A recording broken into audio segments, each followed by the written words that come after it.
Hello, good morning সবাইকে। আজকে রবিবার, সকাল থেকে ওয়েদারটা সত্যি খুব সুন্দর। আজকে অনেক তাড়াতাড়ি উঠেছিলাম, মানে উঠেছি বলতে আজকে 6টার সময় উঠে পড়েছি।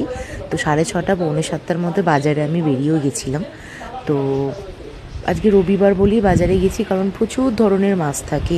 মানে যারা মাছ নিয়ে বসেন না, যেসব মাছ কাকুরা, তারাও আজকে নতুন নতুন মাছ নিয়ে বসেন।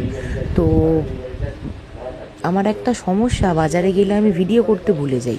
কি জানি কেন, মনে হয় বাবা লোকে আমায় দেখছে, আমি ভিডিও করব যদি কিছু বলে। তো তাও যতটা পেরেছি ভিডিও করার চেষ্টা করেছি। কী কী মাছ ছিল, তো গিয়ে দেখলাম প্রচুর মাছ, কাতলা, পুঁটি, রুই, চিংড়ি, কই, ট্যাংরা, ভেটকি, পাবদা। আমি তো পুঁটি মাছ নিয়েছি। আর একটা জিনিস দেখলাম, গেঁড়ি। অনেক দিন পরেই কাকিমাটা এসেছে গেঁড়ি নিয়ে, তো গেঁড়িও কিনেছে। আমার তো ভীষণ ভাল লাগে। আর তাছাড়া এদিকে তো মুরগির মাংস আছে, এদিকে আছে ছোট ছোট বাটা, তেলাপিয়া, ভোলা, তারপরে হচ্ছে জ্যান্ত মৃগেল ফ্রিগেল বলে এইসব। আর চিংড়ি মাছ আজকে প্রচুর ছিল, প্রচুর চিংড়ি মাছ।